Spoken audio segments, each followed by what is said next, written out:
नमस्कार, मैं हुरईतार और आप देख रहे हैं आरएल टीवी इंडिया। तो आज 28 अक्टूबर और दिन है सोमवार, सुबह के 6 बज चुके हैं। समय हो चुका है न्यूज बुलेटिन का। ये जानेंगे क्या चल रहा है देश और दुनिया में। तो जानेंगे आज की इस बुलेटिन में इजरायल और ईरान के युद्ध को लेकर, और साथ ही जानेंगे महाराष्ट्र विधानसभा चुनाव को लेकर। अगर आप उत्तर प्रदेश से हैं तो उत्तर प्रदेश उपचुनाव को लेकर भी काफी बड़ी अपडेट है, जानेंगे आज की इस बुलेटिन में। साथ ही लॉरेंस बिश्नोई और सलमान खान को लेकर भी काफी बड़ी अपडेट है, जानेंगे आज की इस बुलेटिन में। और शेयर मार्केट को लेकर काफी बड़ी अपडेट है। और हाँ, आप लोग कहाँ से देख रहे हैं हमारे बुलेटिन को कमेंट बॉक्स में जरूर बताना अपने जिले का नाम। तो चलिए स्टार्ट करते हैं। उससे पहले वीडियो को लाइक कीजिए, चैनल को सब्सक्राइब नहीं किया है चैनल को सब्सक्राइब कर लीजिए। अगर आपने हमें फेसबुक पर फॉलो नहीं किया है तो फेसबुक पर फॉलो जरूर करना। चलिए स्टार्ट करते हैं आज की इस बुलेटिन को बिना किसी देरी के साथ। तो आज की सबसे पहली खबर निकल के आ रही है मध्य प्रदेश से। मध्य प्रदेश में चलती ट्रेन में लगी आग और यात्रियों ने ट्रेन से कूदकर बचाई जान। यानी एमपी इंदौर में रतलाम जा रही एक डेमू ट्रेन के इंजन में रविवार शाम को आग लग गई और इसके बाद यात्रियों ने कूदकर अपनी जान बचाई। स्थानीय लोगों की मदद से आग पर काबू पाया गया और अधिकारियों के अनुसार हादसे में फिलहाल जान माल की कोई क्षति नहीं हुई है, लेकिन हादसे का कारण पता लगाया जा रहा है। वही अगली खबर फिर से आ रही है मध्य प्रदेश से। मध्य प्रदेश के सीएम मोहन यादव ने टी स्टॉल पर बनाई चाय और कहा आज भाई बनाएगा चाय। यानी एमपी के मुख्यमंत्री मोहन यादव ने सतना में चित्रकूट धाम की यात्रा के दौरान एक स्टॉल पर चाय बनाने का एक वीडियो शेयर किया और उन्होंने एक्स पर लिखा आज चाय बहन नहीं भाई बनाएगा। सीएम की पत्नी ने कहा लोग पूछ रहे हैं कि आपने मेरे लिए चाय बनाई है। सीएम ने हंसते हुए कहा कि यह हमारी बहन और तुम थोड़ी हो। वही खबर आ रही ईरान को लेकर, यानी गंभीर रूप से बीमार है ईरान के सर्वोच्च नेता खामनेई। यानी द न्यूयॉर्क टाइम्स की रिपोर्ट के अनुसार ईरान के सर्वोच्च नेता अयातुल्लाह खामनेई 85 वर्ष की उम्र में गंभीर रूप से बीमार है और उनके 55 वर्ष के दूसरे बेटे मोज्तबा खामनेई उनका उत्तराधिकारी बन सकते हैं। और यह खबर इजरायल और ईरान में जारी तनाव के बीच सामने आई है। रिपोर्ट के मुताबिक उत्तराधिकारी के फैसले में इस्लामिक रिवॉल्यूशनरी गार्ड कॉर्प्स की महत्वपूर्ण भूमिका होगी। पहली खबर आ रही दक्षिण अफ्रीका को लेकर, यानी आखिरी बार दक्षिणी अफ्रीका ने भारत को घर से टेस्ट सीरीज में किया क्लीन स्वीप। वही खबर आ रही है उत्तर प्रदेश के पूर्व मुख्यमंत्री अखिलेश यादव को लेकर, यानी पुलिस हिरासत का नाम बदलकर अत्याचार गृह रख देना चाहिए। लखनऊ में कारोबार की मौत पर अखिलेश यादव ने बयान दिया। यानी सपा प्रमुख अखिलेश यादव ने लखनऊ में पुलिस हिरासत में कपड़ा व्यापारी की मौत के मामले पर एक्स पर लिखा यूपी की राजधानी में पिछले 16 दिनों में पुलिस हिरासत में मौत का दूसरा समाचार मिला है। नाम बदलने में माहिर सरकार को अब पुलिस हिरासत का नाम बदलकर अत्याचार गृह रख देना चाहिए। वही अगली खबर आ रही है इसरो को लेकर, यानी इसरो ने अप्रेंटिस ट्रेनी के 585 पदों पर निकाली भर्ती और वॉक इन इंटरव्यू के जरिए होगा चयन। यानी भारतीय अंतरिक्ष अनुसंधान संगठन इसरो के विक्रम साराभाई स्पेस सेंटर ने अप्रेंटिस ट्रेनी के 585 पदों पर भर्ती निकाली और इसके तहत ग्रेजुएट अप्रेंटिस के 273 पद और टेक्नीशियन अप्रेंटिस के 312 पद भरे जाएंगे और इन पदों के लिए वॉक इन इंटरव्यू के जरिए उम्मीदवारों का चयन होगा और इच्छुक अभ्यर्थी ऑफिशियल वेबसाइट पर जाकर आवेदन कर सकते हैं। वही अगली खबर है ईरान को लेकर, जो हमने टारगेट तय किया था वह पूरा किया नेतन्याहू ने कहा। यानी इजरायल के प्रधानमंत्री बेंजामिन नेतन्याहू ने कहा इजरायल के हमलों से ईरान को काफी नुकसान पहुंचा और हमने जो टारगेट तय किए थे वह पूरे कर लिए। रिपोर्ट्स के मुताबिक 1 अक्टूबर को ईरान ने इजरायल पर बैलिस्टिक मिसाइलों से हमला किया और इसके बाद जवाब में हाल ही में इजरायल के लड़ाकू विमान ने ईरान पर हमला किया था। वही अगली खबर आ रही है इजरायल से, यानी गाजा पर इजरायल द्वारा किए गए ताजा हमलों में 11 महिलाओं समेत 22 लोगों की मौत हुई है। यानी उत्तरी गाजा के बेतलाहिया में शनिवार देर रात इजरायल द्वारा किए गए ताजा हमले में कम से कम 22 लोगों की मौत हो गई और मारे गए लोगों में 11 महिलाएं और 2 बच्चे शामिल हैं। गाजा के स्वास्थ्य मंत्रालय के मुताबिक हमले में 15 अन्य लोग घायल हुए और मरने वालों की संख्या बढ़ गई है। वही अगली खबर है आज 50 फ्लाइट्स में बम होने की मिली धमकी। रिपोर्ट्स के मुताबिक बताया, रिपोर्ट्स के अनुसार रविवार को देश की प्रमुख इजरायल कंपनियां की कम से कम 50 फ्लाइट्स बम होने की धमकी मिली और इनमें इंडिगो की 18, विस्तारा की 17 और आकाशा एयर की 15 फ्लाइट शामिल हैं और जिसमें 14 दिनों के लिए भारतीय विमान कंपनियों की 350 से अधिक फ्लाइट्स बम होने की धमकी मिली है और जांच की झूठी पाई गई है।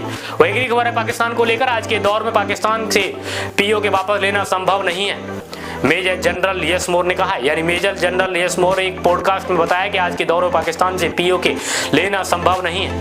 उन्होंने कहा कि विशेष युद्ध करके तो पीओके को बिल्कुल वापस नहीं लिया जा सकता है और उन्होंने कहा कि भारत में वर्तमान जो गरीबी की दशा है उसे देखते हुए ऐसा नहीं लगता है। वही अगली खबर है देश के प्रधानमंत्री नरेंद्र मोदी को लेकर, यानी 70 साल से ऊपर के वरिष्ठ नागरिकों के लिए स्वास्थ्य कवर लॉन्च करेंगे पीएम मोदी। यानी देश में आयुष्मान भारत योजना का विस्तार होने वाला है और इसमें 70 साल से ऊपर के वरिष्ठ नागरिकों को नया आयुष्मान कार्ड बांटा जाएगा।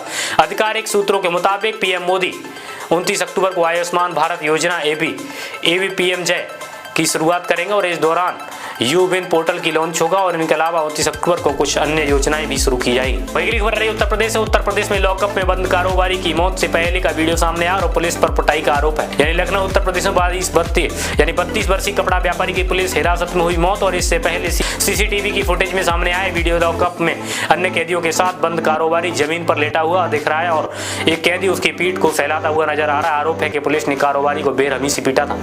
वही खबर आई लॉरेंस बिश्नोई को लेकर। लॉरेंस बिश्नोई को यूपी के युवक ने दी धमकी और कहा सलमान खान को कुछ हुआ तो जेल में ही तुम्हारी हत्या होगी। यूपी के एक युवक गैंगस्टर लॉरेंस बिश्नोई को धमकी दी है। उसने कहा वीडियो वायरल हो गया और वीडियो में युवक कहता दिखाई दे रहा है कि सुन लॉरेंस बिश्नोई, तेरे 2000 शूटर तैनात हैं तो मैंने भी 5000 शूटर लगा दिए। सलमान भाई को कुछ हुआ तो खैर नहीं, तुम्हारी तो जेल में ही हत्या होगी। पुलिस ने आरोपी को गिरफ्तार कर लिया है। वही खबर है विदेशी निवेशकों ने अक्टूबर में अब तक भारतीय बाजार से निकाले 85,790 करोड़। यानी विदेशी पोर्टफोलियो निवेशकों का भारतीय शेयर बाजार में बेकाबूली का सिलसिला जारी है और अक्टूबर में अब तक एफपीआई ने भारतीय शेयर बाजार में 85,790 करोड़ यानी 10.2 मिलियन काले और चीन के प्रोत्साहन उपायों के शेयरों के आकर्षक वैल्यूएशन और घरेलू शेयरों की वैल्यूएशन के चलते एफपीआई बाजार से लगातार बेकाबूली चल रही है। वही खबर है उत्तर प्रदेश से। उत्तर प्रदेश में महाकुंभ मेले के प्रयागराज में बनाए जा रहे बांस के लग्जरी कॉटेज और आया वीडियो सामने। प्रयागराज उत्तर प्रदेश में अगले साल लगने वाले महाकुंभ के मेले में बांस की लग्जरी कॉटेज बनाए जा रहे हैं और इसका वीडियो सामने आया। रिपोर्ट्स के मुताबिक 40 लग्जरी कॉटेज बनाए गए हैं और जिसमें महंगी होंगे और कम बजट में ठहरने के लिए लोगों के लिए डॉम्स भी बनाए जा रहे हैं। वही खबर है श्रीलंका से। श्रीलंका में नौसेना में अवैध रूप से मछली पकड़ने को लेकर 12 भारतीय मछुआरों को किया गया अरेस्ट और श्रीलंका की नौसेना ने समुद्र में अवैध रूप से मछली पकड़ने के आरोप में भारत के 12 मछुआरों को गिरफ्तार कर लिया, उसमें नाव जब्त कर लिए। श्रीलंकाई नौसेना के अनुसार 2024 में अब तक समुद्री क्षेत्र में अवैध रूप से मछली पकड़ने के आरोप में 462 भारतीय मछुआरे गिरफ्तार कर उनकी 62 नावों को जब्त किया गया है। लेकर पंजाब में किसान करेंगे प्रदर्शन। यानी दिल्ली वायु गुणवत्ता खराब होने के बीच पंजाब के किसानों ने पराली जलाने के मामले को लेकर प्रदर्शन करने का फैसला किया है। किसान पराली जलाने के संबंधित जुर्माने में धान खरीद में देरी के मुद्दे को लेकर शनिवार को विरोध प्रदर्शन करेंगे और किसान माझा, मालवा और दोआबा जैसे प्रमुख राजमार्गों को ब्लॉक करने की योजना बना रहे हैं। वही खबर है महाराष्ट्र विधानसभा चुनाव को लेकर। महाराष्ट्र विधानसभा चुनाव के लिए कांग्रेस ने जारी की 23 उम्मीदवारों की दूसरी सूची। यानी आगामी महाराष्ट्र विधानसभा चुनाव के लिए कांग्रेस ने 23 उम्मीदवारों की सूची जारी कर दी और कांग्रेस ने सावनेर विधानसभा से अनुजा सुनील, केदार और नागपुर साउथ से गिरीश पांडव और कादिवली ईस्ट से कालू बड़ौलिया और चारकोप यशवंत जयप्रकाश सिंह और सायन कोड़ीवाड़ा से गणेश कुमार यादव को, जबकि भूसावल से राजेश तुकाराम और अकोट से महेश गणगेन को उम्मीदवार बनाया है। वही खबर लॉरेंस बिश्नोई को लेकर। यानी जेल से लॉरेंस बिश्नोई का इंटरव्यू कराने के मामले में 7 पुलिसकर्मी मिले दोषी और सभी को किया गया सस्पेंड। पंजाब सरकार ने जेल में गैंगस्टर लॉरेंस बिश्नोई का टीवी इंटरव्यू कराने के मामले में एसआईटी की जांच में दोषी मिले 2 डीएसपी समेत 7 पुलिसकर्मियों को सस्पेंड कर दिया। लॉरेंस का यह इंटरव्यू 3 अप्रैल 2022 को खरड़ सीआईए स्टेशन पर पंजाब पुलिस की हिरासत में हुआ था और इन पुलिसकर्मियों ने ही इंटरव्यू की व्यवस्था की थी। वही अगली खबर भी है लॉरेंस बिश्नोई को लेकर। लॉरेंस बिश्नोई पर 1,11,11,111 का इनाम रखने वाले शेखावत ने जताया जान का खतरा। लॉरेंस बिश्नोई पर 1,11,11,111 का इनाम रखने वाले क्षत्रिय करणी सेना के राष्ट्रीय अध्यक्ष राज शेखावत ने अपनी जान को खतरा बताया। उन्होंने कहा कि मेरे पास जानकारी है कि लॉरेंस बिश्नोई के चमचों ने मेरी सुपारी दी है। सीवान बिहार के ओसामा खान को 1.5 करोड़ दे दिए गए हैं और बाकी काम होने के बाद दिए जाएंगे। वही खबर आ रही सीजीआई को लेकर। यानी देश भर की न्यायपालिका परीक्षा में 50% से अधिक भर्तियों में महिलाओं की हुई है। यानी मुख्य न्यायाधीश डीवाई चंद्रचूड़ ने आकाशवाणी समाचार को दिए इंटरव्यू में बताया कि देश भर की न्यायपालिका परीक्षाओं में हुई भर्तियों में 50% ज्यादा महिलाएं हैं। उन्होंने कहा महिलाओं को रोजगार के लिए समान अवसर मिलने पर वे बेहतर प्रदर्शन करती है। रिपोर्ट के मुताबिक सीजीआई जमीनी स्तर पर हो रहे बदलावों का असर अगले दशक तक दिख सकता है। अगली खबर आ रही है एप्पल को पछाड़ कर कुछ देर के लिए दुनिया की सबसे मूल्यवान कंपनी बनी एनवीडिया। यानी अमेरिकी चिप निर्माता कंपनी एनवीडिया का बाजार पूंजीकरण शुक्रवार को कुछ देर के लिए बढ़कर $3.53 ट्रिलियन हो गया, जिससे वह अमेरिकी कंपनी एप्पल $3.52 ट्रिलियन को पछाड़ते हुए दुनिया की सबसे मूल्यवान कंपनी बन गई।